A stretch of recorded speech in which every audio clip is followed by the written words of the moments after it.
Cari amici di Cussela e Moria, cari amici della Sardegna, in territorio di Mamoiada oggi vi faremo vedere la necropoli di Istevene attraverso un bellissimo sentiero, bellissimo perché comunque anche in una situazione di siccità estrema è ancora suggestivo. Percorrendo questo piccolo sentiero si arriva alla necropoli che annovera almeno 6 sepolture. Siamo in territorio di Mamoiada, ve le facciamo vedere tutte tra pochissimo. Una necropoli davvero bella, davvero intrigante, a cominciare dalla domus numero 1, dalla sepoltura numero 1, che praticamente è stata scavata in longitudinale lungo questo monolito.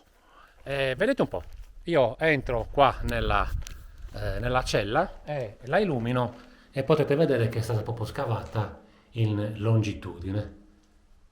Davvero intrigante. Sul granito, quindi abbastanza difficoltoso creare degli spazi in questo tipo di roccia. Andiamo a vedere la numero 2. Prima però di vedere nel dettaglio la numero 2, che reputo la più interessante, vi faccio vedere sia la numero 3, anche questa davvero carina e davvero elegante, ok, e la numero 4 che risulta essere leggermente più in alto. Ok, si sale su, eccola là. Ok, quella è la numero 4 che sembra comunque appena abbozzata. Lasciata la numero 3 e la numero 4 vicinissime, vi ricordo, vicinissime le une dalle altre, la numero 5. Bisogna un po' arrampicarsi nelle rocce. Scusate il controluce, eccola qua. Questa risulta essere la numero 5. Guardate il piccolo padiglione anteriore. Si entra dentro ed è diviso in due vani. Ok, a sinistra e a destra. Qua sicuramente è crollato un po' di soffitto. Vi faccio vedere veloce la numero 6.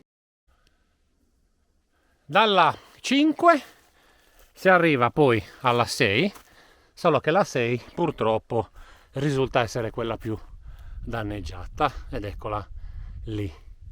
Proprio spazi davvero angusti, ma già comunque si vede che anche questa faceva parte della necropoli di Istevene.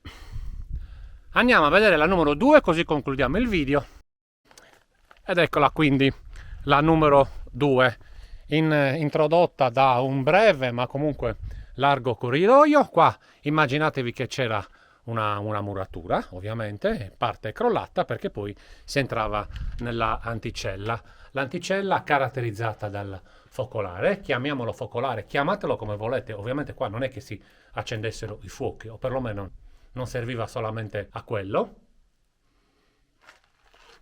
Guardate che meraviglia poi la rifinitura, sia nella parte superiore ma anche nella parte inferiore. Qua sicuramente alloggiava il chiusino.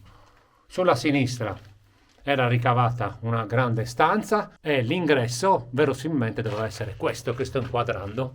Quindi anche qua sicuramente sulla destra c'è stato un crollo, ma vi faccio vedere un grandissimo particolare cromatico sulla destra. È chiara la fattura dell'ocra rossa, strepitosa ancora dopo 5.000 anni.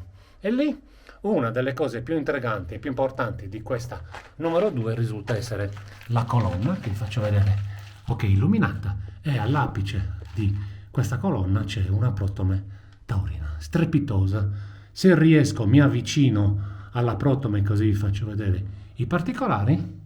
Ecco, io praticamente sono entrato da lì e vi volevo far vedere il particolare della protome taurina, che in questa inquadratura e con questa angolatura si vede benissimo. Ok, guardate che non sto toccando, perché poi spesso vengo anche incolpato di toccare, ma molte volte vedete sembra che tocchi ma non tocco. Ok, va bene?